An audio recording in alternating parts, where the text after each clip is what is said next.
Hey, welcome back to the Real Estate Excellence Podcast with your host, Tracy Hayes. Today, I continue to work on this chapter of my book focused on dynamic couples working together in real estate.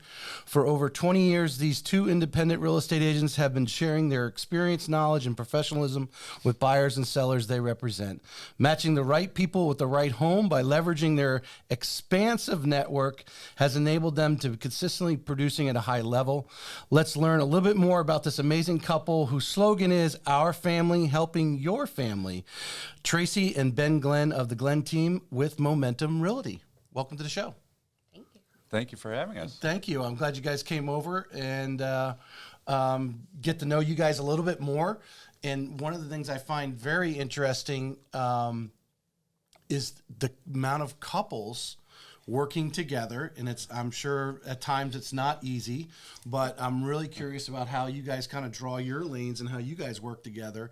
And I keep telling, eventually I'm going to, this is the 101st episode, and there's some common themes, we'll get to them, that I hear a lot of top producers talking about. But one chapter, I'd say if I'm going to write a book, has to be about how the couples work together in real estate. Yes. I find it very interesting. So, as I start off every show, where are you from? And Tracy, we'll start with you. Tell us about where you're from, where you grew up. Sure. Grew up in Milwaukee, Wisconsin, born and raised. So Ben and I were there. My mom was in real estate, so I watched her go through the 80s and the crazy high interest rates of that time period and build a successful career. And then she got into real estate development all while I was going to high school and college. And so when I got out of college, didn't really know what I wanted to do. And she said, well, why don't you just get your real estate license until you figure out what you want to do? So here we are. I guess I'm still figuring out what I want to do. Well, you mentioned something there because I saw one of your clips on Facebook. I don't know if you guys just posted that this weekend or whatever, or I think it was Instagram. You guys are doing some Instagram stuff together, and you were talking about the high interest rates. Yeah. And you had them listed there, and the two of you came in. I just started to put you there. Is this the price of the homes are just so much more higher? I mean, we could pay 10, 15% when the homes are only $50,000. It's not really a big deal. Right. But Ben, tell us about your growing up. Where are you from? So I am also from Milwaukee, Wisconsin. I'm born and raised there as well. And I got into real estate really just from watching Tracy. When we first started dating, she actually sold me my first house. And so I didn't know if she used that when we started dating, if that was the reason, but we're still here together for many years later, so I realized that wasn't the case. But it was very interesting seeing what she did and just, how the process worked. And it was, as I say, interesting to me. I decided to get my license just to have it. And then we ended up doing a project together. And went from there. So, well, that the Cotton Team kind of had that sort of thing going on too, if I recall correctly. Yes. The two of them, how they met. She was the agent, and he was something how that attraction came about. What was there really? I mean, obviously you went out, and Tracy, you went out and you got your license because your family's there. Were you really interested? Or what did you, when you were a young person, 18, 19, 20, you were going to Marquette. I mean, what did you envision yourself doing as a career? What did you have an aspiration for? I actually studied public relations, so a lot of marketing and combined with some journalism. And at that time, I really thought, wanted to get into corporate America and work in that public relations environment, be doing press releases and those sorts of things. As I found out, I'm not really a great fit for that culture, but, a lot of the things that I learned and studied are relevant to real estate as far as marketing and being able to, put the best foot forward, whether it's for an entire community or a specific property. And relate that for us, because dig in a little bit. What are some of the things you took from your experiences there in corporate America and marketing and so forth that you utilize today? Yeah, absolutely. I mean, I think you've got to find out, number one, what's important to your customer or client, because you can have the greatest, features, but they may not matter to that specific client. So I think you got to know your audience. So that's a big part of real estate, right? Like, who is the buyer for this home? What's important to them? I might like something that doesn't matter at all to those people. So Right. you really got to be kind of putting yourself in their shoes and then finding a way to really highlight that and drive that message home. Do you find yourself, because I think one of the I was thinking about the other day, I said, if I was a real estate agent, but I'm kind of more, if I want to say the word biased or lenient towards things, I have more of an opinion on certain things, or how do you control your opinion, because it's not necessarily the opinion of your buyers. They may see things differently. They're not really worried necessarily about how close the houses are together or that sort of thing. Yeah, absolutely. I mean, I think the biggest thing is listening. Listen to people, and it's not all about us, right? It's about them and what's important to them. So I think that's the biggest thing that made me successful in my corporate part of my career, and also makes us successful in real estate, is really listening and not putting our own bias on it. Ben and I were recently on a showing. We got there earlier, and house just was not our jam. It would not be, it was not something that we would get excited about. But I'm telling you, our buyers came in and they were like, wow, I love this and I love that. And we got excited for them. But, just us being there before, we're like, I don't know, this isn't for us. But it doesn't matter if it was for us, because you're were not really live excited. there. Exactly. Yeah, you're not living there. And our job isn't to find them something that excites us. It's to find them something that's a great fit for them. 100%. 100%. Ben, tell us a little bit about your initial thoughts of your career. I think you went to University of Wisconsin, right? I did UW Oshkosh, yes. And, I was not smart enough to communication get and criminal justice. I was like, what a great background for real estate. It was the training ground that I never knew I needed. Yes. What were your initial thoughts as a young person? Like, what did you want to do? So when I was first going to school, I thought that I wanted to be a television anchorman, and had an internship. I can see that. Look, here you are. Got there. Look at this. Here I am. I knew I saw something about that in his LinkedIn way down there. Exactly. And then I saw the movie and realized I was not. No. I had an internship and enjoyed it, but I actually interviewed with several of the people in Milwaukee who were news anchors, and every one of them, to a person, told me that I was crazy. And said, why would you do this? They said, look around in Milwaukee and see how many TV stations we have, right, and how many positions are available, and they're all full right now, and we're all about in our mid-30s. So it's going to be real tough for you to break into this field. I thought, okay, that makes sense. So I'm going to go the criminal justice route. And I did that because my father was an attorney. I can see him as an FBI agent, actually. Little did you know, sir. So tried to get into that field and met with a couple of attorneys, and they all said, this is a terrible profession unless you want to be, married and divorced 3 or 4 times, never see your kids, never have a life. And I said, well, that doesn't sound very appealing at all. Right. So when I graduated, I had no idea what I wanted to do because I was talked out of the things that I thought that I wanted to do. And I actually ended up getting into recruiting myself. And then, as I say, when I met Tracy and saw what she did, that really seemed interesting to me. So how old were you guys? Was this like post-college when you guys actually met? It was, correct. Yep. So we met, I think I was 27 when we met. And Tracy had been doing this with her mom for a while, and there was a new developer who was building a project in the neighborhood we lived in. And they were looking for somebody local to do marketing for the project for them. And Tracy got the call because they were aware of her and her background in real estate. She asked if I would come with her because it was more of a business presentation, or she wanted somebody there to help with that if that piece came up. And so we went and met with them, did a great job, and they really liked us, but they wanted us to do it together. And at that time, we had just gotten married. We had, well, not just gotten married. So, so she brings you along as just a kind of like support. Correct. And the company says, "Oh, well, yeah, you guys, we'll give you it, but if both of you have to be involved." Right. Yeah. Oh, now there's a forced situation. Okay. That's correct. So, but yeah, that's how I got into it. I said, okay, well, I can leave the corporate, world for a while, and I figured I would, be in real estate for 6 months, maybe a year, and we worked there and actually ended up opening our own brokerage, and we were there for about 8 years in Wisconsin, owning the brokerage and working with different developers and their projects. So did you guys start this brokerage there from scratch, or did you kind of take over one, or mom involved?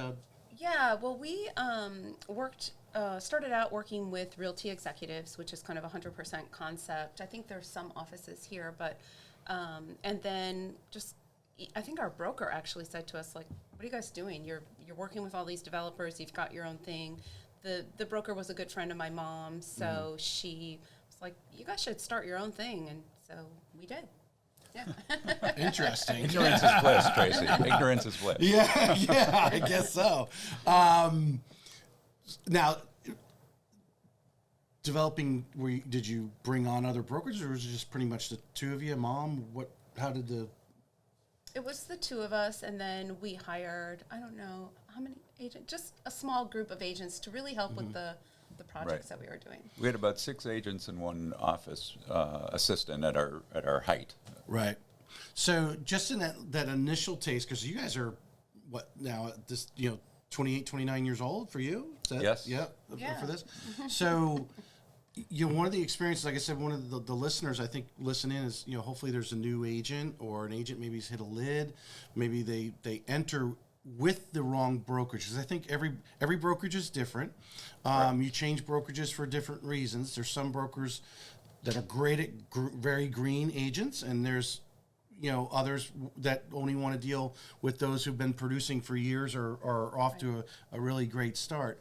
So what are some of the things, you guys are kind of, I wouldn't say failing forward, but falling forward in the brokerage here? Or, of course, you had mom's experience, I guess, to rely a little bit. Tell us how that kind of developed, and what are some of the things you noticed when you recruited now versus, then, versus what's going on now as far as recruitment and stuff for brokerages? I think, the big thing for us in having our own brokerage at the time was, I'm going to date us, but there wasn't, a lot of internet leads. There wasn't that internet presence yet that we have now. So we had just a really deep network. We were born and raised in that area. Our name was known throughout the area. So I think at that time, it made sense for us to be a small independent brokerage. And for some people, it still does make a lot of sense. But, things have changed with search engine optimization and these sorts of things. There's definitely a lot of benefit. And like you said, I think, agents just need to make sure that they're finding the right fit for them. And that can change over time. Where you start might not be the best fit for you in 5 years. Or maybe it is a lifetime fit, and that's great. I just think there's a lot of factors now that play into that.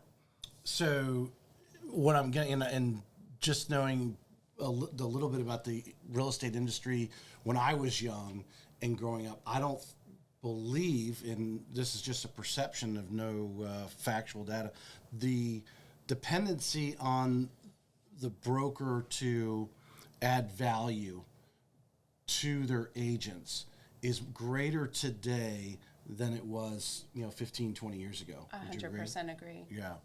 I think one of the reasons why Sarah Rocco said it great on the show months and months ago, when she stops adding value to her people, that's when they're going to start looking to go other places. And I think you can outgrow brokerages too. There's certain, like I said, the ones that are really good at bringing the green agents up are generally not the ones that are going to take you, you're going to eventually reach a lid and you need new grass to grow on. So, finesse. So how do you guys end up coming to Florida?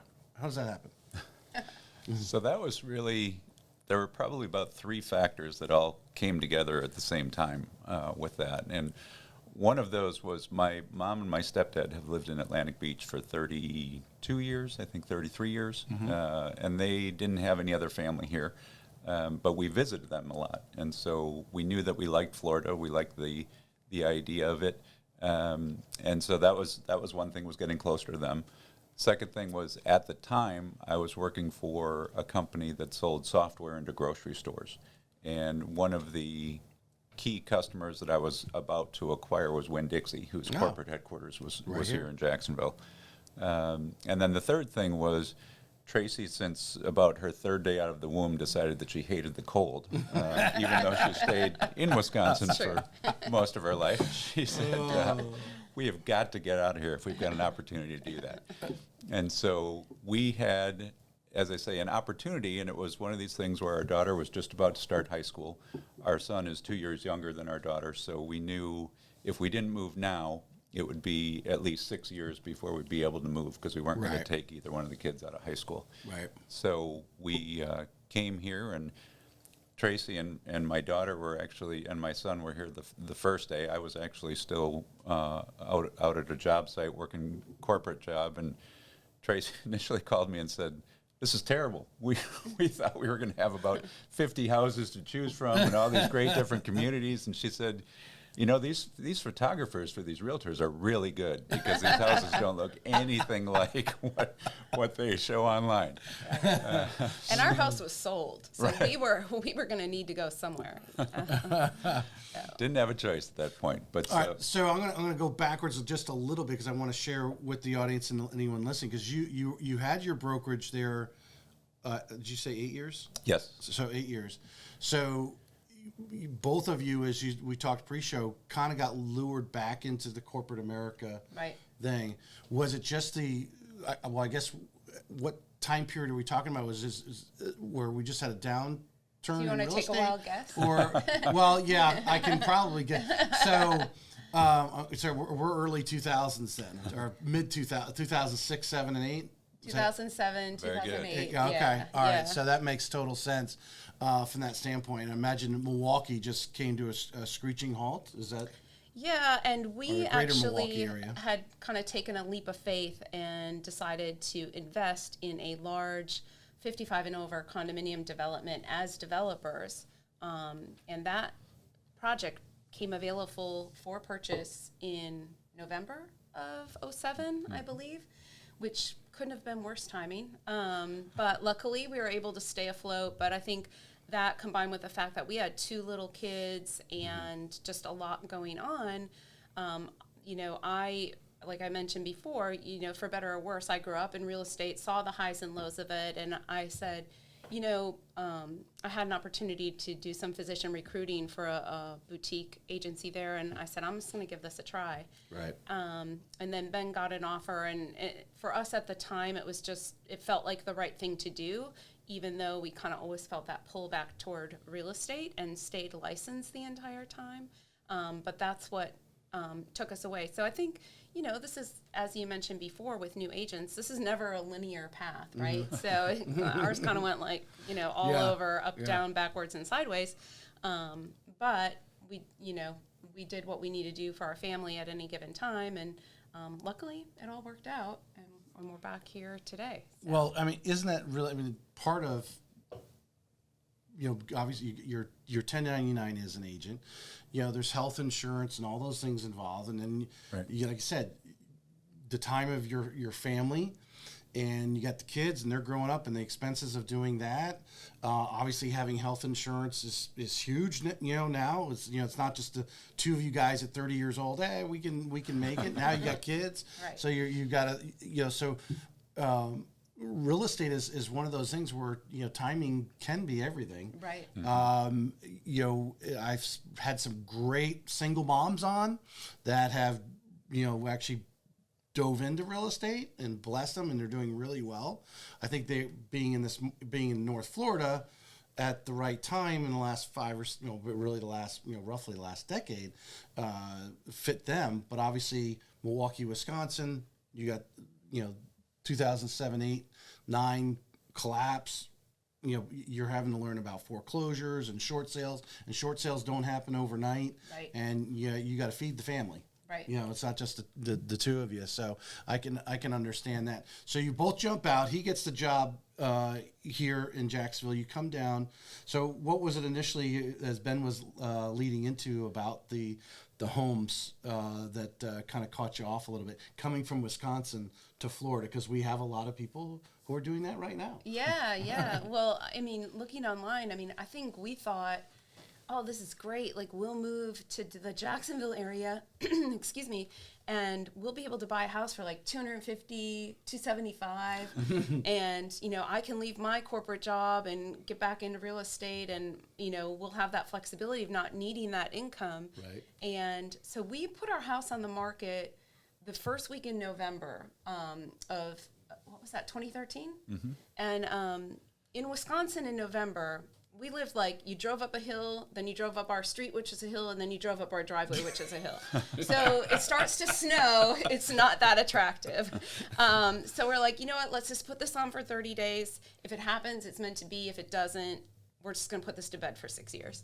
So we put our house on the market, and it sold, you know, overnight, which was kind of unheard of at that point. Right.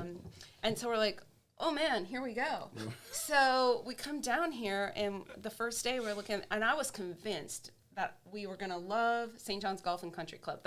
I wanted to move there. That I still think it's a great neighborhood. That's where I live. So is it? I love it. I don't know. But we were looking at houses the weekend after Thanksgiving, and so there was not a lot of inventory on the market, and what was on the market just wasn't what it appeared to be in the great photos that our very talented photographers in this area took. So the first day was a bit miserable and terrifying, and then the second day we did end up finding an inventory home, actually two of them, so we had to decide between, in Durbin Crossing, and moved in there. And I will say, though, like, I think it's important when you're working with buyers to understand this process, because when you're moving from out of state, all sounds great and rosy, and we're going to move to Florida, and this is exciting. And then reality sets in after you write that contract, and you're going, what the heck did we do? We can't do this. All the doubt creeps in. So I think it's, you know, really great that we had that experience, and that we can relate to how that feels, and wanting to back out, but not really wanting to back out, but, you know, just that anxiety and trepidation of moving your family across the country to something you're really excited to an area about. you haven't spent a lot of time in. Right. And as exciting and right as it may be, it's still scary as heck. Yeah. So, you know, we went through that whole process. You know, when you say that, and it is so true, and we talk about social media and doing videos out and about, because we do have, you know, you come and you, like, how many times did you actually go to the house before you went and signed the contract, right? I think about, you know, I let my wife, I said, you know, I was working. I said, honey, you go narrow it down to a handful of houses that you really like. I'm not that picky. When you're good with these 4 or 5, we'll go look, I'll go and I'll join you. You go crazy. And we ended up, of course, we bought in 2009 in St. John's Golf and Country Club, and it was a foreclosure. Okay. And it was at Thanksgiving, at the same time period. Oh, wow. So yeah, it was literally the day. We looked at the house on Monday or Tuesday. The offer was in on Tuesday, and we got accepted the eve of Thanksgiving, that Wednesday. Okay. They accepted the offer. Luckily, the agent knew the person at the bank, and you know, wasn't one of those things where they had to submit it and wait. They took it. You know, we gave them what they were asking for. You know, we were happy. But that little bit of buyer's remorse, because you're like, did I move into the right neighborhood? Is the school going to be right? Is the, you know, because you were there in Milwaukee, you knew Milwaukee like the back of your hand. Right. You were comfortable with it. You know, you don't even know who your neighbor is. Are you going to get along with your neighbors? So there's a lot of just 100%. Yeah. You know, so Ben, touch a little bit on that, because I mean, you guys. Our family helping your family is a slogan that I saw on your thing. Tell us the tag on a little bit what Tracy's talking about. We're talking about there. How do you try to ease a customer? And I don't think you could ever overcome it, but how do you make them feel a little better? Right. Well, it is interesting. I mean, we, in the last 2 years, probably 65 to 70% of our business has been people coming in from out of state. And it's always something that's interesting because you get the call and you can tell within 15 seconds of talking to somebody that they're terrified. They've got to come here because of a job transfer, from one person to the other. Typically, it's a family that's coming because they've heard about St. John's schools and they want to come into St. John's area. And fortunately, because of our experiences, we've dealt with almost every issue that they're concerned about. How do your kids fit in? Well, I knew everybody here, and I'm not going to know anybody there. What's the weather like? I'm used to the cold, and now it's going to be hot. And are there snakes? And are there really alligators coming up, in your pool when you come? So it's there's so much of that. And the other thing that's really interesting is so many of our clients have bought houses sight unseen. They rely on us to do everything for them, and we really respect and appreciate that because we've earned their trust enough for them to do that, to make one of the biggest decisions of their life, and trust us to listen to them and know what they want, hear what they're asking for, give them the different opportunities, and then when they come, it's always terrifying for me because oftentimes when they're doing the final walkthrough and we're about to go to the closing is the first time they've seen the house. Yeah. And probably 95% of the time, somebody's crying. And I'm always terrified if they're crying because of what an awful job we did. Like, oh my God, we're buying this house? Exactly. But fortunately, those have always been happy tears. And they've just been very appreciative of the fact that they can talk to somebody who's really been in their shoes and knows what they're going through and can help them through that. Tell us and if each of you could just what do you feel, that sight unseen buyer, what are some of the little extra things that you do, whether it's to sell them the home because you got to show them something extra or whatever, but what are some of the things you think are important when you have a sight unseen buyer that you guys try to do and you're presenting a home that you think is one they're going to be happy with? Sure. Well, I'll go start first, and then you can take off after that. I think one of the big things, and we knew it firsthand from our experience, was the photographers here are amazing, and so oftentimes they'll show you these great pictures, but what you don't see is the surroundings, because they don't want you to see the surroundings. And we explain that to people because they're oftentimes they're just like us. They said, "Oh my gosh, we've seen 12 different houses and 11 of them are perfect. We just know it. And we're trying to figure out which one of the 11." And we said, "Well, let's do a drone shot." Right. And so we'll physically go to the house to walk them through on FaceTime. And yes, you've seen the pictures, but here's the neighborhood, here's the backyard, here's the surrounding area, here's how far away you are from the highway, which is right in your backyard. Right. Do you want that, or do you not big. want that? So those, that's one thing. But the other thing for us is really, again, just explaining to them that we have a team around us, and it's not just Tracy and I as the Glynn team selling, but we have lenders, we have inspectors, we have appraisers, we have stagers, we have, plumbers, electricians. So anything that they're uncomfortable with, and that's something also, for example, the client that Tracy was talking about that we met over this last weekend and walked into the house and we were like, "Ooh, I don't know if we're gonna, they're gonna like this." Right. One thing that was really important to them is carpet. They're like, we don't like carpet. And I said, "Okay, but let's go look at this house because it meets everything else that you want, and we can easily replace carpet." And so it's just, educating them again on what that is and having them feel comfortable that you're going to take care of them and hearing what they're looking for. Well, you touched on something there, and Tracy, I'm sure you probably add to this, is being that concierge. I've heard that again with top agents, being that concierge, because you do walk into some of these houses and the walls aren't painted what color they would want them to be, but that can be changed in 15 minutes. I mean, repaint the walls, have someone come in tomorrow, it's a totally different house, and then to have those services on your speed dial, if you want to call it that. Absolutely. Say, hey, let me get an estimate on what it will take to paint these walls, whatever color you want them. Because, how many times have you shown a house and someone's walking around and they're looking at the master bedroom going, oh, well, king size bed fit in here? Yeah, it will. And, and they're not visualizing what it would be with the color they want. They just, they don't like it for some of the most, because of the seller's couch. They don't like the seller's couch. Right. So now they don't like the house. Well, it's not your couch anyway.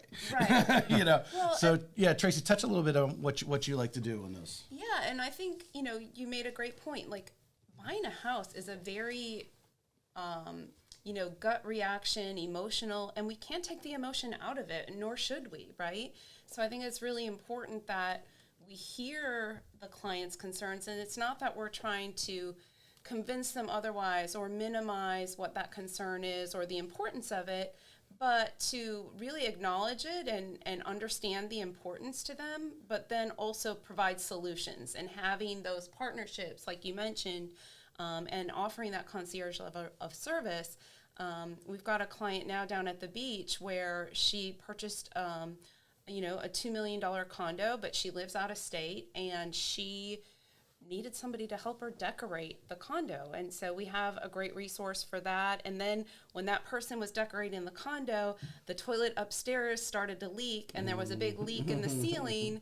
And this property is closed. I mean, is that the pictures I saw this weekend on Facebook? Yes. Yeah. I mean, essentially, the transaction is done, but the relationship isn't done. We, provide that ongoing service, and we've become friends with her as we do with so many other clients. But I think it's really important to, hear people's concerns and objections and really empathize with them when they don't like the couch or the decorating, to really let them know, like, yeah, that's valid, but how can we solve it? Like, the bones of this place are good, and like Ben said, it has everything else you wanted. Look at these things. We can get rid of the couch. And how can we help you change the couch? Yeah. Here, grab one end. I'll lift the other one. Yeah. Yeah. I lost my train of thought there, because I said what I wanted to add to that. Oh, I know what it was. So, I think you guys bring up a great point. It's something I don't think we've really dug into in any previous shows. Is obviously, a lot of our buyers are coming from out of state, and a lot of them do already have friends and family here that are like, hey, this is a great place to live. A lot of them try to get their friends to move into the same neighborhood. But like you said, you grew up in Milwaukee, you knew everybody. Now you come down here, you don't know anyone. Maybe, obviously Ben's parents in Atlantic Beach, but besides that, the people who you're going to interact, you don't know anyone on your street yet, and so forth. So people, I think it's a great opportunity as an agent to create that relationship, because now you sold them the home. It's like, now who can they refer me to? Who do they know? Who are they going to call on, and so forth, and create those relationships? And I think that's why a lot of agents, top agents, say they have, now they go out to dinner with some of their past clients. They've become friends. They do. Yeah. And it makes them look like a superstar when they do refer their friends down, to have an agent who actually takes really good care of them. Yeah. And they're not just, looking for the next sale or referral, but we really want to make our clients look good to their friends and family too by taking good care of those referrals. 100%. So, tell me, what are you guys? You both have experience in corporate America, so you've had formalized training that way. Both of you obviously are college educated. What do you guys do to stay sharp? Whether it's just in the industry, or are you guys following anyone, book, podcast wise, or event wise? What do you guys do to try to stay sharp, personally? Yeah, absolutely. Ben, do you want to dive into that first? I'll jump in first. Okay. So we do a lot of things with NEFAR, with the organization. Last year I was in the Leadership Academy, which was a great experience for me, just to learn more about kind of how real estate works at a larger level. Yeah. Because, as realtors, you get involved in the nitty-gritty and the details, and hopefully you're busy enough where that's keeping you going. But it is nice to look at, the larger picture, and what does it look like on a state level? What does it look like on a national level? How are those things going to impact your business, and what are the trends that are coming? Right. And that really helped. And it also just helps build a network of people. The other thing is, we've been fortunate to be in some of these top producer categories where they have events, so you can meet other top producers. You can see some of the other speakers who are Other like-minded people. Exactly, Yeah. exactly. Yeah, and that's been really helpful for us because, you know, we came from Wisconsin. We came from working with developers. When we came here, as you were indicating, I mean, we didn't have a sphere. We didn't have people. So it was like, okay, how do we start our business here?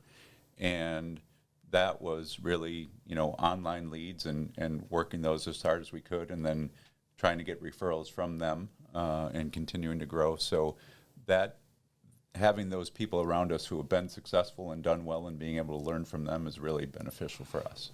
To go alongside that question, and because it's one of the common themes, showing up and surrounding yourself by other successful people. Mm-hmm. You know, you just labeled out, you know, obviously getting involved with the board. You know, I think, you know, not just taking the basic CE credits that you need to keep your license, but you should be, you know, utilizing that board and take every class that you could possibly get to and fit it into your schedule. Absolutely. I mean, how important on the education piece is it important that, especially as a young realtor, to like schedule time each week or each month that, hey, I'm going to go to 1 or 2 classes, or I'm going to spend, you know, 3 or 4 hours this month on, you know, formalized education, whether it's done by, you know, something that maybe a lender's putting on or a home inspector's putting on, or they're bringing in a guest speaker. How important is for an agent to have that regularly put into their schedule? I wouldn't say nowhere near as important as prospecting, but you could be a better prospector by getting a little bit more education too. Absolutely. I will, if I can just jump on my soapbox here for a minute. Go for it. And this may be an unpopular opinion, but when I came here and I got my license, after you get your license, you have a 2-day post-licensing course that's held at the NEFAR office, and they do them monthly. And in my class, there were 132 people that were there. And they started off the class by asking, how many of you passed your test on the first try? And I raised my hand, and there were 2 other people in the class that raised their hand. Mm-hmm. By the time they got to how many of you passed it on the 3rd try, there were only 13 people out of 133 that had passed the test on the 3rd try. Now, I will say that this is a difficult test.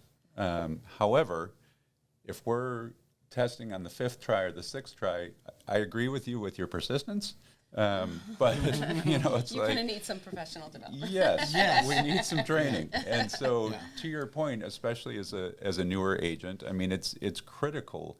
It's critical to know the contract. I'm surprised at how many people don't. And when there are changes made to the contract, I think that should be mandatory for every brokerage. That as soon as there are changes, there's a meeting with your realtors going over those changes and making sure that they're aware of those changes. Because that not knowing those changes could cost you a deal and could cost your clients a lot of heartache, because you know they're relying on you as the expert. You're not even understanding the contract, the main document that they used to go forward. Yeah, I mean, we know, even on the lending side, I mean, the pages that we have, most people are not reading every line and so forth, although, you know, our stuff is very standardized, a lot of things, but the different, whether there's an addendum in there or, you know, there's a fill in the blanks, and you guys could definitely probably describe some of the little pitfalls if you're not paying attention. Like, these are the line items, like you need to go and actually read that line item on every contract, because someone could, you know, just reword it slightly and it changes everything. Do you think that the difference of what you're talking about, like, that person is taking 4 and 5 times to pass, is, you know, the thoughts that went through my head while you were explaining that, I'm thinking, well, are they seeing their friend do it and figured, oh, well, their friend can do it, they could just show up and do it, like they're that much really smarter. But then the other thing is, like, what's your seriousness in actually studying for this test that you're planning to make for a career? You know, I don't think an insurance agent, I mean, I may be wrong. I'd have to talk to insurance agents or these guys, what do they call it? Level 7, these finance advisors and stuff. Sure. These guys are taking hardcore courses and studying their, you know, brains out. Where I think some of these real estate agents, they go to that week-long class and they're like, well, I was at the class, I should be able to pass the test. Like, no, you may need to take note, whatever it is that your learning process is personally. Right. And that some of what we had to do, but they're just not taking it seriously, I guess is the bottom line. Correct. I think we're like, when we do something, we want to be the best at it. Yes. Or be considered 100%. One of those top. So back to the original question, what are you doing, Tracy? What do you like to do? Read, go to events? What's your...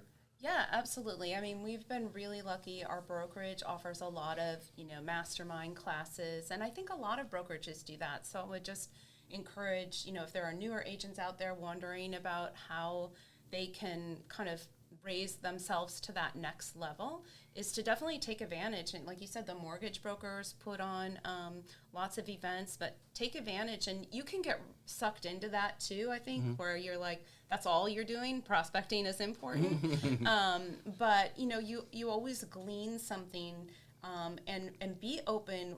None of us know everything. There's always something we can learn. So definitely, we go to those masterminds. I'm in the process of obtaining my GRI certification. We're looking at becoming luxury certified. We'll certify in certain communities around. That's all great. Another really fantastic thing that we've just started doing, and I can't believe we've just started doing it, but it's been really helpful, is to network with really successful agents in other markets, because they might be doing things that we're not doing yet here, or that nobody else is doing here. And it's just a great way to build a referral network, to know what's going on in other parts of the country, and just to really elevate yourself your as game, an agent. I mean, you have to, I think, of all the top agents, all of them want to give. All of them want, if you ask a top agent for help, they will pour into you. Absolutely. And especially if you actually are not executing or interested in them, they are interested in pouring into you 100%. But yeah, the reaching outside the market, because how many Florida's still transient. People come and go. They move here. Yeah, they do move within the area, but we have a lot of corporate. The finance companies have come in, the banks have come into Jacksonville, and the people are moving in and out all the time. Right. We got the obviously the military's here as well, the Navy's here, and they're moving in and out all the time. To network with these other people, just for, if you think of the fringe benefits, hey, maybe one day I might get a referral either way, but like you said, to share tips and tricks, new things. I mean, that's how you've got to grow. I think going to the like I had an event on Friday, and I would say brought in some people that are smarter than me to share tips and tricks. But you can get caught up in that from the socialization part of it, because we try to make it fun. You want to have fun and have some good food and drink, but you also want to go in there with a mission of pulling a nugget or two out of it. Right. Absolutely. Right. Yeah. And to put that on, be selective of where you go, of the information.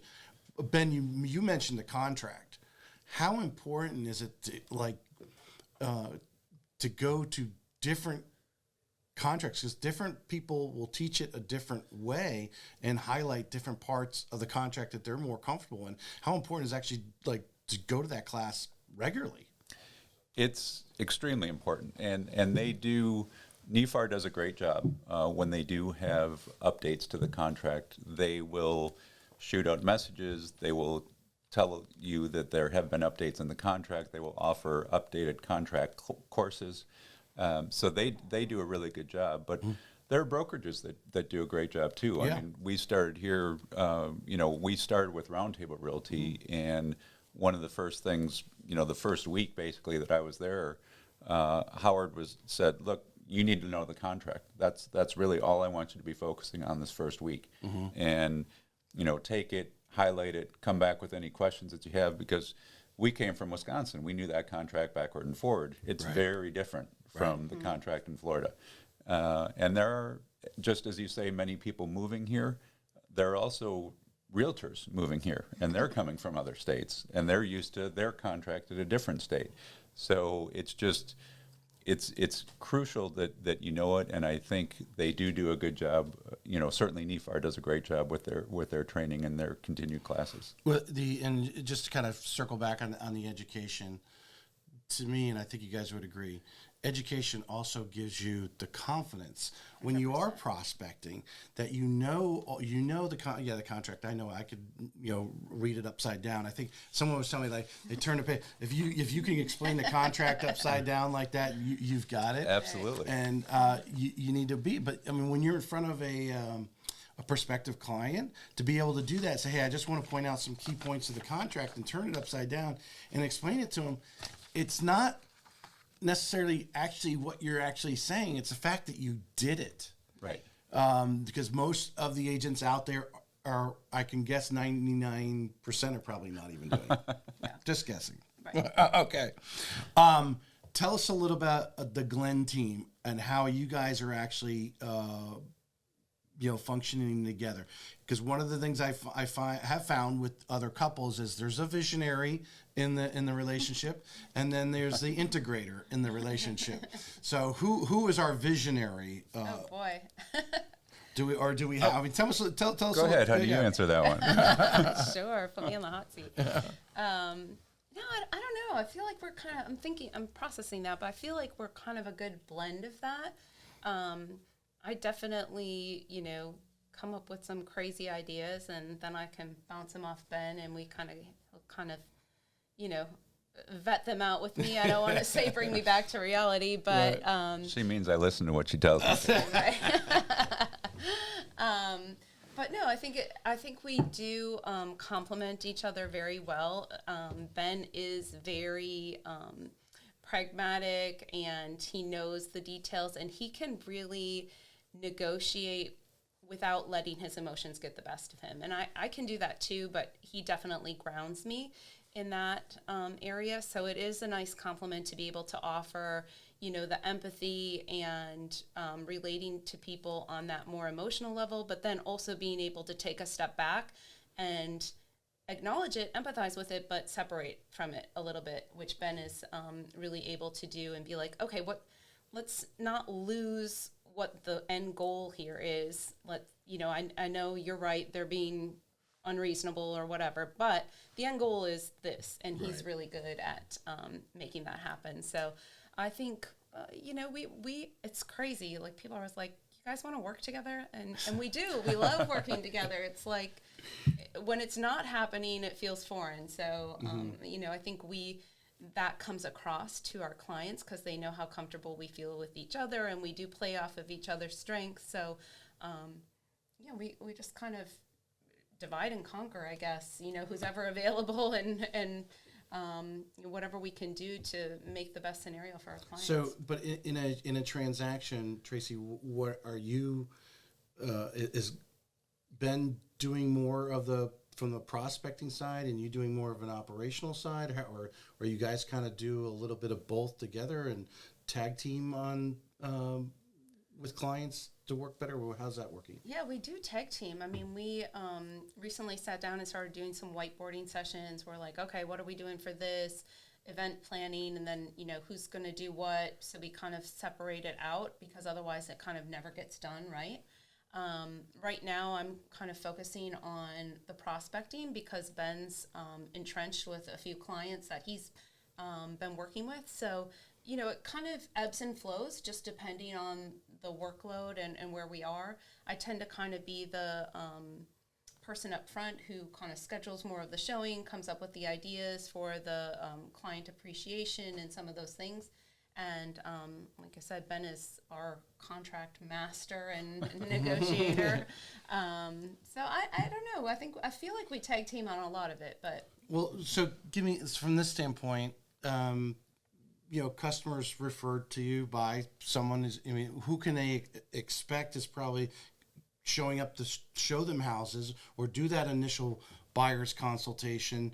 Could it be either one of you, just depending on how your schedule, or Ben's got another showing, so you're going to go do that listing appointment? Are you both interchangeable? We really I think we're interchangeable, but we do try. We've kind of made a commitment, and this was actually something we sat down and created strategy around, is that whenever possible, and it won't always be possible, but whenever possible, for that first meeting with the buyer or that first meeting with the seller, we want to both be there. Interesting. Because we do feel like we complement each other well and we both bring something to the table. So we made a conscious effort to say, whenever we can do that, at least for that first meeting, let's be there together. Right. And so that's kind of the rule rather than the exception. You know, that's very interesting that you do that. I mean, I can see, especially if you have another couple or family on the other side of the table. If it's just Ben, they may not tell him everything. Mm-hmm. Not that they're holding back, but he's they just very don't feel. intimidating. Yeah. And where, or vice versa. I always feel in sales, sometimes when you're not the sale is not moving forward, for whatever reason, you're unable to close. I mean, real estate, there's a little bit of closing obviously involved in, but really the buyer's consultation is the sale. You are to learn everything. What are their wants and needs, have to haves, and all that stuff. And both of you being there, I would imagine, just makes them feel that much more comfortable. And that if Ben's not listening, you are, or vice versa, Right. and what their needs and wants are. And then you guys are going to go back as a team and start searching, the homes that would fit their wants and needs that they're asking for. So I think that's actually brilliant there. I think it's a great tip for especially anyone else, another couple, or sometimes maybe not a couple, but just to bring in another agent who might be assisting you if they're available for two people to sit there. Because I think, and I assume you guys would agree that some people click with others. Everyone has a different personality. Some people will just flow and just start blah, blah, blah, blah with one person, but they're clammed up with another person for whatever reason. Right. Yeah, Right? and just to build on that too, I mean, somebody can say the same thing to all three of us, and we're going to all hear it a little bit differently. And it's not that because we're seeing it through our own lens, right? So if Ben and I are both there and that buyer's talking about what is important to them, and then we go back and debrief, and I say, well, I heard this and he heard that, then we got to kind of figure out, what's reality. He heard what he heard, I heard what I heard. Mm-hmm. What did they really say? So I think, and whether 100%. that's a spouse or another person, a partner, I think it's helpful to have a couple sets of ears there to be listening. Mm-hmm. I agree. That's a great point there. Well, I'm going to move a little bit down. Now you mentioned Roundtable earlier. Now you over and John and Brittany are brilliant at Momentum. I have had both on the show individually, actually. It blows. I love them. The amount of young age, they're 30 years old, give or take, and just their level of thought and what they're doing is inspirational. Yes.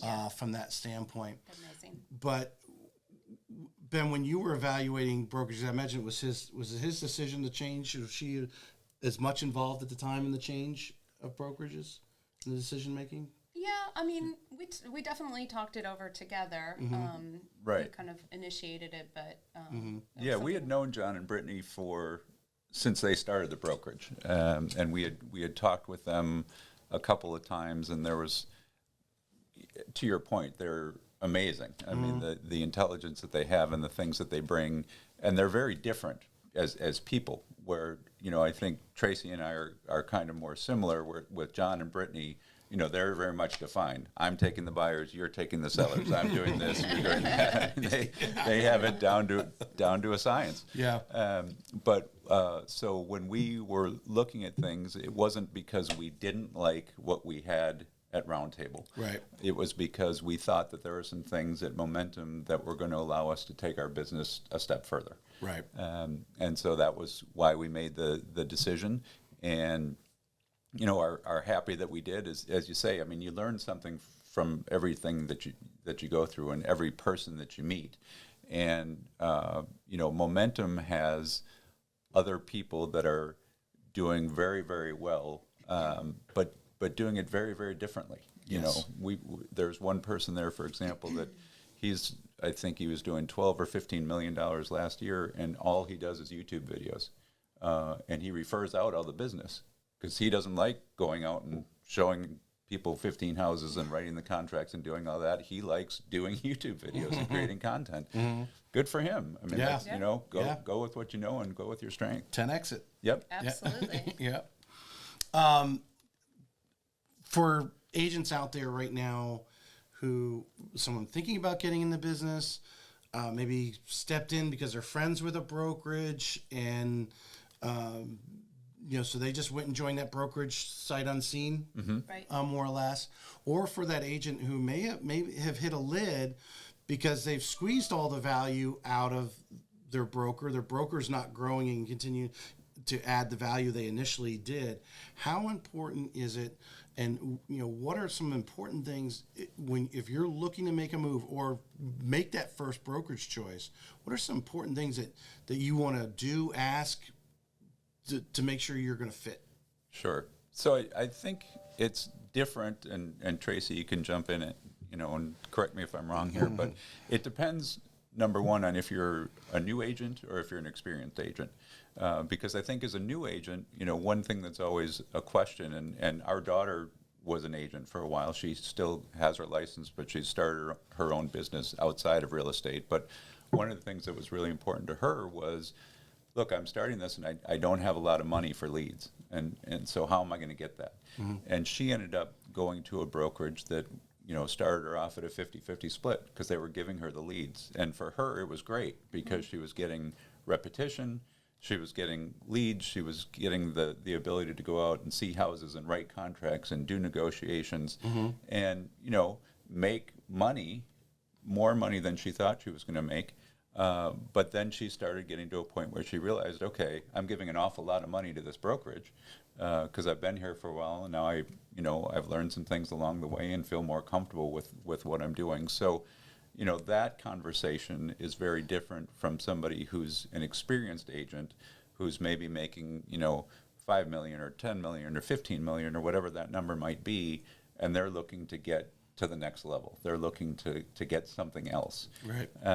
For those people, I think most of the time they know what they're looking for because they know what they're not getting from their current brokerage and what they're trying to find, whether that's mentorship or whether that's you know, marketing materials or whether that's having a certain brand that you want to portray. So I think that conversation is very different from one that's a newer agent who's coming in and looking at things. No, I think that's well put. I think there's no doubt that everyone has their different needs, and you need to find out what those are. All the brokerages, I asked everyone, why did you go there? Oh, they give great education or they have great technology. Every broker is going to tell you that. Right. Trust me. Okay. You might want to start actually talking to some of the agents who are actually working there, and what is the day in the life of working at X brokerage, right? Right. Tracy, did you want to add anything? Yeah, I definitely think, you know, Ben hit it on the head. I mean, whether you're new or whether you're seasoned, you want to be looking at how is this brokerage going to elevate me and stretch me? Are there people here that I can learn from? I mean, we always want to be, like you said earlier, surrounding ourselves with people who can teach us something and who we can learn from and grow. And whether that's, you know, building your own wealth and passive income, investing in real estate, which was a big draw for us at Momentum, or whether it's, you know, just learning how to prospect better or go after, you know, increasing your sales price. I think I would encourage agents that might be considering a change to get clear on what it is you're looking for, like what is important to you, and then be able to ask those specific questions. Because like you said, everybody's going to say, yeah, we have great technology, we have great training, and that's fantastic. But the reality is you can kind of get help with those things wherever you are. It's some of the nuanced things and the very specific things to you. So if you're a new agent, like Ben said, it's going to be different than if you're experienced, but we can all get clear on where do I want to go with this in the next 2, 3, 4 years, and how is this brokerage going to help me? And are there people there that I can look up to and that are willing to talk with me and help me through that process. Well, I think one of the great things when you're talking with John is the assessment, the Clifton assessment, I think, and really finding is what makes you tick. Right. What, obviously prospecting is, like the YouTuber, he prospects. That's what he loves to do, and he spends all his time doing it and refers it out because he's really good at it, and that's what he wants to do. He 10X it, and as long as he makes the money he's comfortable with, keep going. Exactly. And I think that's one of the great things. I think if there was any advice, and you guys being in Momentum would agree, find that broker, or that organization is going to help you find that sweet spot, that honey spot that you can prospect like nobody's business. Yeah, absolutely. All right, we talked about the importance of education. We talked about showing up. We talked about surrounding yourself by successful people. What would you guys say that you guys are either have been doing consistently since the beginning, or something that you're implementing now and you're consistently doing, which I have, I don't know if it's because I more or less we became friends on Facebook or whatever, watching some of your videos. You guys have some great videos together. But what are you doing right now consistently that you feel moves the needle in your business? Who wants to go first? Want me to go first? Sure, go for it. So there are a couple things. I mean, one is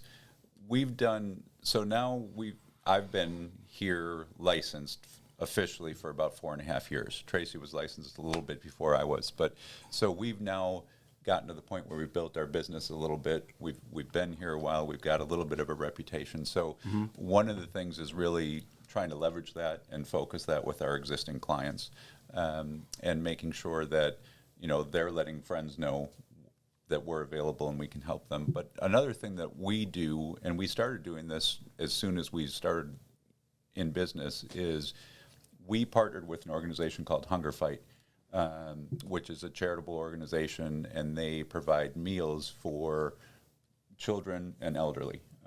It's amazing how many kids are underfed here in the state of Florida. Like 1 in 3 in the Jacksonville area. That just blows my mind. Yeah.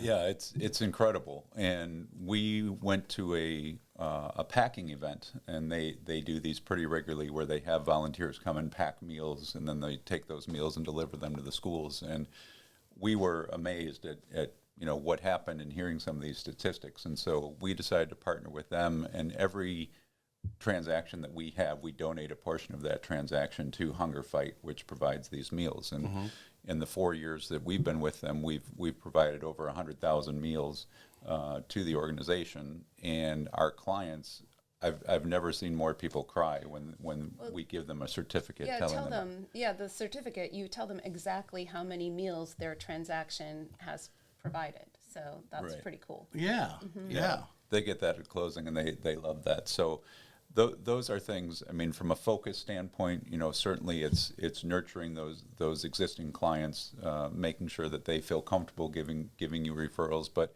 I also think that we love to give back. We're honored and really appreciative of the fact that we are where we are, and we've done that because we hope to continue taking care of our clients. But we love giving back to the community as well, and that's a big part of our business. Well, even though someone would say, well, what?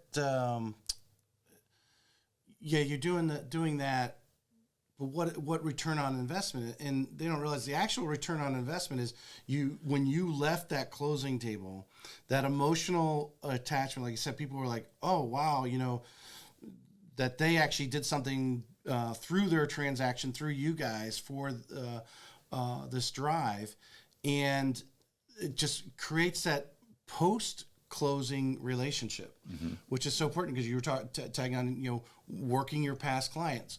Well, what's a great way to do it is to wow them at the closing table, and so hopefully that next week all they're doing is talking about you, because what are they doing? They just bought a house. Everyone's talking about them just buying a house, right? That's their opportunity, that warm thing. So, a lot of people go, what's the immediate return on investment? Well, it's the long-term play. Right. And you're leaving that table, showing that certificate. They're wowed. They're emotionally attached. They're thanking you for donating that money, because obviously you could have kept it yourself, but you're going to donate it in their name. And that's a great long-term play, a great way to build a relationship. Yeah, absolutely. I think we just do a lot to stay in touch with our past clients, and HungerFight is just one way. I mean, we also try to support local businesses. There's a program called Lolo where we send them a certificate for a local business. So it's just all, yes, being an expert in real estate, but also really being connected to the community. Like we were saying, a lot of people are coming to this community. They don't have those established connections or relationships. So helping them see, what are the local businesses? What are the local charities? How can they get involved? How can they be a part of it? And really kind of drawing them in and connecting them to the community and making ourselves connected to the community. So it's all a, big intertwined. Tracy, what are some of just a couple things that you guys do for the past client list? I mean, are you birthday card senders? You send them holiday? What are just some of the standardized marketing stuff that you guys like to do consistently? We do some drop-bys where we'll drop by a gift at whatever holiday it may be. We do some client appreciation parties throughout the year. This year we took, for anybody who had referred us business, we took out those little floating tiki bars. We went on a sunset tiki cruise. And then how many people can you get on that? Six, but we had 2 boats, so there were 12. But it was a nice, small enough group. It was like people who had referred us in the last quarter or whatever. Right. And then they got to know each other. I mean, we stayed after for a drink, and they made friends and felt connected. And, it's just building those good feelings. We're talking to people about their homes, and we're not doing a ton of investment. We do some of it, but for most of the people, this is their primary residence or secondary maybe. But, they like that connection, and to feel a part of that is really something special. Well, you want to be, the guy and the gal, right? You want to be that resource. Right. I know a guy, right? I wonder who would be a good painter. Call Tracy and Ben. They probably know some. You want to continue to be that resource, that circle of influence for those buyers even after closing. 100%. It's because that's part of staying top of mind. Yeah. And the more, there's a lot of giving there. But that's why you get paid so well, because when they finally do give back, it does pay off. Right. I haven't told this story in a long time, but if you read Ryan Serhant's original book, Selling Like Serhant, he talks about sending the postcard to this client for like 4 years. And out of the blue, the guy just calls him and says, "Hey, Ryan, I want to buy that $15 million apartment here, listing. Go, set up the appointment." And he hadn't heard from the guy for 4 years, but he sent him a postcard. I think it was quarterly, and he calculated obviously down to the day the sending that postcard and keep reminding him, staying top of mind, that guy, so you just got to continue doing it, whether it's through social media, birthday cards, or appreciation events, just saying, or just being that person that can refer a good vendor to do a renovation or paint the house or whatever. Right. Be that go-to person. What and real quick here, because I don't want to run too long, but I always like to I think we all look back at our I don't know if it's regrets, but I think you want to fail forward. You got to keep moving forward, and there's some things that are going to work and some things are not.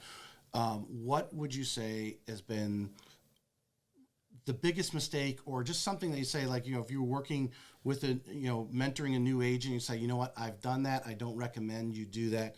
What would be a mistake that you've done in the real estate world that you're not going to repeat? I'll go first because I have so many. Something's on the top of our mind. and this isn't just real estate, but I really will say, as I get a little bit older and more mature professionally, I think that the biggest thing is not to be afraid of being uncomfortable, and to do the things that you might look silly, or you might be embarrassed, or people might, who cares what anybody else thinks? It's none of your business what anybody else thinks. Do what's going to be right for you and your business, and don't be afraid to really have the big dream and go for it, and just take that leap of faith. Don't think small. don't, talk about 10% increases and that sort of thing. But really, we talked a little bit about education, and you asked about, I think it's important too for mindset and growth, and just to have your mind open to bigger possibilities. So I think some of those limiting beliefs I've let hold me back in my career. And so I would just say, follow people, listen to podcasts, do things, surround yourself with people who believe in you and encourage Positive you. thoughts. Absolutely. Big thoughts. Yeah. I love that from the standpoint, because I really believe, you hear people like doing video on social media and stuff, and like, oh, they're afraid what they would look like. The people who love you or want to love you don't care. Right. They're going to watch you. They're going to hear you stutter. They're going to hear, whatever, something's out of place, whatever it is. If they actually remember it long enough to actually be able to tell you, oh, I remember that video you did, and you called Mike Tim or something, whatever it was. And the fact that they remembered it, that's actually the important thing. Right. Yeah. Not actually what you said. You left them something that implanted in your top of mind. Yeah, absolutely. So, excellent point. Because I think people don't realize the importance of the I call it the shock and awe, and that's why why did Howard Stern was so successful, because people, even though they didn't like him, still listened to hopefully what was his next thing he was going to say. Right. Right? Yeah, absolutely. So Ben, biggest mistake, or just something you wouldn't do or recommend others to do, or Sure. you would do differently on the next time around? I have a laundry list, so I can give you many, many more if you guys need them. But I think the biggest thing, and it's really almost coming back around again now because of the market and the way it's shifting. But when you're in real estate, you're 1099, like you alluded to earlier. And so you get to choose what you do, who you're working with, what brokerage you're working with, what clients you're working with, how you're spending your time, how you're spending your money. And one of the biggest things that I would say is learn early with your client if it's a good client for you, because you can fire the client just as easily as the client can fire you. And there have been a lot of times where I've chased people who have told me, I'm going to buy this. Well, I didn't buy this one, but next month I'm going to buy this one. And I've got a buddy who wants to buy 3 more. So if you can sell me this one, then you've got 3. And you're thinking how great it is until you realize I've been working with this guy for 12 months. I've spent a whole lot of money and time, and they haven't bought anything. Right. And so that's huge. Something that I learned, unfortunately, several times. It took me about 10 or 11 before I finally realized it. Yeah. But that's definitely one. I had another agent tell me they made 27 different offers, and every time, and then even when contracts were accepted, then they backed out, and finally he said, I'm done. Right. Yeah, move on. But that really just reiterates my line of the business is making sure your people are actually qualified to buy. Yes. You have a lot of talkers out there. The first thing you need to do is make sure their finances are in order. As much as they like to tell you, they are. They're not always. Right. Yeah. And there might be some work that needs to be done to get there. Or the ones that say, yeah, I'm ready to buy. I'm making all this money. And I just started this business 2 months ago. Okay. So you got a co-signer? Exactly. All right, I'm going to put the camera, I'm going to go back to our original shot here. I want, let's see, boom and boom. Okay, so I'm going to see if I can fade out. Last question, and however you guys want to do, we're seeing both of you on the screen at the same time. Why should buyers or sellers, why should they work with the Glynn team? I'll go first. I think they should work with us just because our tagline is real. We want our family to work with your family. When you do work with us, you truly become a part of our family, and you can see on our Facebook posts and social media sites, probably 85% of the pictures that we're doing on social when we're out having a drink or out at a party or out at a concert, we're with clients. Those are people that are now friends of ours, and we hang out with them all the time. So it's that personal connection. Cool. Yeah. And I would just add to that, you know, we've been there, we've moved across state lines, we've moved locally, we've raised kids, we know how stressful it can be, and we really do listen and value our clients and really want to help, and that's the place we always come from. So I think working with us, you'll get that personal touch, you'll get that concierge level service, and we'll make sure you're well taken care of. Super. All right, I go to my 2-minute warning questions. If you got to listen to the end of the episodes to actually get these. But I think we sell lifestyle here in Florida. I think people come from Wisconsin because of the lifestyle that they hope to live. I'm wearing jeans this morning because it has been cooler side.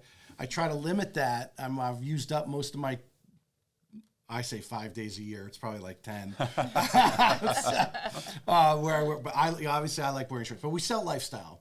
What is Ben and Tracy's favorite thing to do here in Northeast Florida? What do you guys like to do outside of real estate? Outdoor live music, I would say, is our favorite thing to do here. Yeah, we love to go to Daly, St. Augustine Amphitheater, little shows and festivals throughout St. Augustine, Jacksonville, Fernandina Beach. We love being outdoors and finding good live music. Where's a good resource? Where's a good resource to find those? Where do you guys go to find out what's going on? You know, lately Facebook I just search the events on Facebook, and seems to be the best way to. Or go to the St. Augustine Amphitheater, follow them. So anytime something, whatever the new next for those types of venues for sure. But like the smaller little, like Jolie is a great artist who performs in St. Augustine, and then there's Bad Dog Mama, and some of these other little bands. They're pretty good, and so we like to go check them out. Right. Excellent. You want to add anything to that, or did she cover it all? She covered. We're also big golf fans, and there's fortunately 1 or 2 courses in the Jacksonville area that we can play. Always about the outside happy hours. We enjoy those quite a bit. So that takes up a lot of. I am waiting for that agent who is going to take golf by the horns, who actually is like the golfing agent. Sounds like a challenge. I've had little Ella with Momentum. Obviously she played college golf, and I was like, girl, you need to take that and make golf like every golf course, because there are people who move from up north and that's their lifestyle. They want to come down and play golf several times a week. Absolutely. Or every day if they're retired. Yes. Yeah, for sure. All right, last question. Is it more important who you know or what you know? Tracy. Who you know. Who you know. Yeah. Why? Because who you surround yourself with creates what you know. So I think if you surround yourself with the right people, you'll be doing the right things, learning from them, and the what you know will follow. But I agree. Yeah. 100% who you know. And I think it's because if you know them, you trust them, they trust you. If you don't have the answer, which you're never going to have all the answers, they trust you enough to know that you'll get it for them and you'll give them the right information at that time. Knowing Google is very important because it's a resource.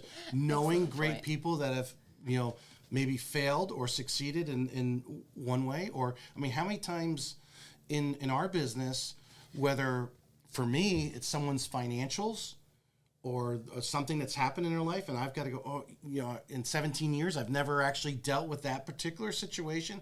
Let me go and consult the underwriter. Let me consult a senior loan officer. Hey, have you ever dealt with this situation? But also as agents. You've got a contract situation or negotiation situation, or you're listing a new home in a neighborhood you've never listed in before, to be able to call on someone who regularly listed there and say, hey, I remember seeing it at the social, or we're at NEFAR together. Mm-hmm. What's the best way to comp this unique property out, right? Because you've done it before, and knowing those people. You have to obviously continue the education yourself, because you don't want to just go under the blank slate, but enough and what questions to ask, and obviously knowing those people. I agree 100%. It is who you know. Guys, I appreciate you coming on. I'm going to leave this open. Is there anything that you guys want to add about the Glynn team, about yourselves that maybe we didn't cover here?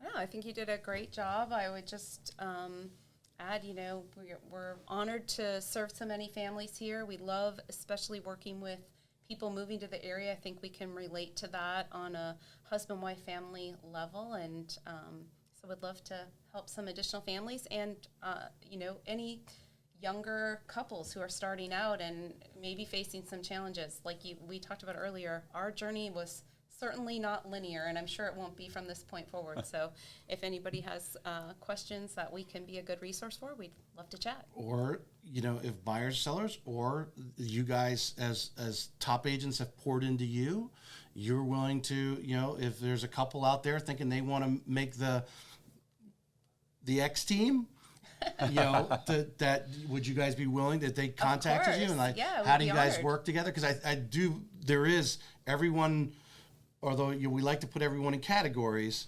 because it makes it simple for us. But like I said, the dynamics of every couple is so different, and the fact that you guys can be successful doing it is so unique, and that's what I think is awesome. So, yes, thank you guys for coming on today. Yeah, thank you so it was much. great. It was fun.